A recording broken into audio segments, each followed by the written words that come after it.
Brent Green. His evaluator, Joe. Thanks, Robert. Good morning, everybody. Brent Green is another speaker today that has stepped up at last minute to fill the speaking role. He's going off the manual, created his own manual, so to speak. His objectives today in his speech are threefold. Number one, to bring different fragments of this week's news together into a cohesive statement about national priorities. Number two, present various statistics in an insightful and interesting way. And number three, enlighten listeners about the deeper nuances of public policy issues. I think we're in for a real treat. Thank you, John. Help me welcome Brent Green. Don't stop thinking. Don't stop thinking. Brent Green. Thank you, Robert. Well, when I had a little less than a day to get ready, I thought, well, what could I talk about? And so I thought, let's talk about current events. You remember when we did that in school? So anyway, here's the Wall Street Journal, and right on the cover is Hillary, just announcing that she's going to run for president. So let's go ahead and look through the news and see what else is in there. Oh, we had another politician announce his bid for presidency. And the number one pull quote from his announcement was as follows. Just yesterday, a leader from yesterday began a campaign for president by promising to take us back to yesterday. I'm Hillary's generation. I'm of the same age. That means I'm yesterday. Oh, by the way, so are a bunch of you sitting in this room. You're yesterday too. Well, let's have a little reality discussion, because as you go through the Wall Street Journal, there's a lot of interesting articles. And maybe this article on transhumanism can best be summarized by somebody from yesterday, few people from my generation. Something's happening here, and what it is isn't exactly clear.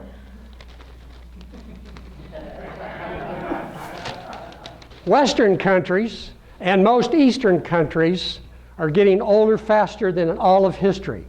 Of all the people who have turned the age of 65, half of them are alive today.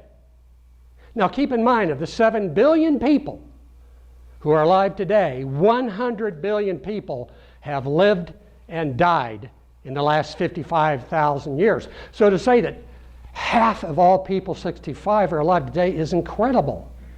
Well, this aging business isn't new. Those cards were played in the 1950s, the 1960s during the birth boom. So suddenly we're having an age boom. And it's going to continue rumbling right through the 21st century.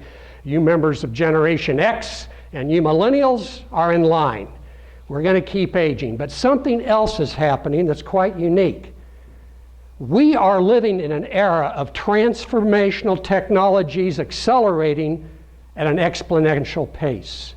We are living in an era of transformational technologies accelerating at an exponential pace. Now, what does that actually mean? Our brains are to think linear. So if I say I'm going to take 30 paces that way, you kind of know where I'll end up, right back where the coffee is, where I usually head anyway. Now, but if I say I'm going to take 30 exponential steps, 1, 2, 4, 8, 16, 32, 64, 128.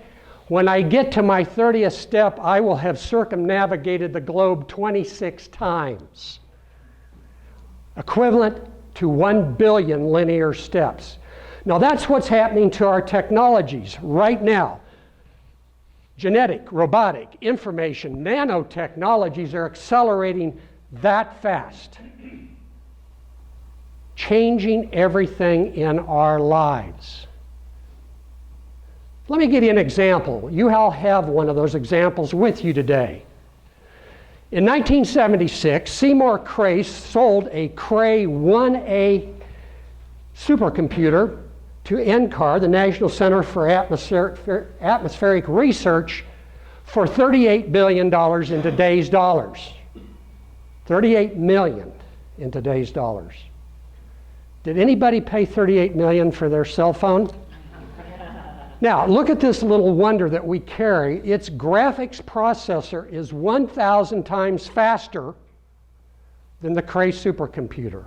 I don't know about you, but I paid about $200 for my cell phone plus a 2-year service plan. Something's changing, and it's changing quite rapidly, and it's the convergence of a couple of forces that we can hardly understand. So as we go through the paper, it looks like a politician from New Jersey also announced this week that he is contemplating a presidential run. What did he announce that his primary focus is going to be? Dismantling Social Security. That is his number one goal. I think that's quite interesting because he wants to make the age of eligibility 70 and he wants to reduce benefits in proportion to your income. So Social Security will no longer be a retirement program, a pillar of most retirement programs in the US. It will become a welfare program. How interesting. Quite a jump. As I looked into the paper, I also discovered that there's a scorecard that came out about all the countries, 133 countries in the world. That scorecard is called the Social Progress Index. It was developed by Michael Porter at Harvard University last year. This is the second year. They look at data from 133 countries. They look at 52 indexes. And it looks at how people and how countries really fare on the area of being progressive socially. How's the US doing? We're always number one. I mean, we can completely obliterate the earth. Our iPhones are used by terrorists for Twitter communications. Young kids all over the world listen to Beyonce. We're number one. No, we're number 16. And it gets more depressing from there. The life expectancy in the United States ranks 30th of 133 countries. 80 countries have suicide rates lower than the United States. So maybe our newest politicians, the newest bundle that are proposed to lead us, are not thinking about the right problems.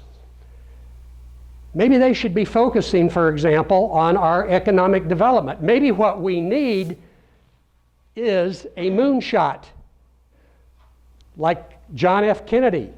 We should go to the moon in 10 years, bring a man back safely after we do so.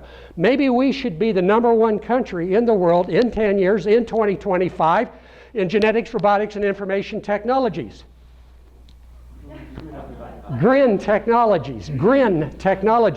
Maybe we're thinking about the wrong things. Maybe our prospective leaders should be thinking about improving our performance on the Social Progress Index.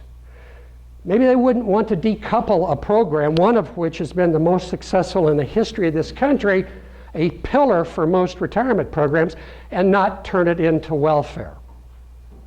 Well, I don't know about you, after all these uplifting speeches today, this might be this might be enough current events for today. But let's leave you with another thought from members of my generation from yesterday. Don't stop thinking about tomorrow.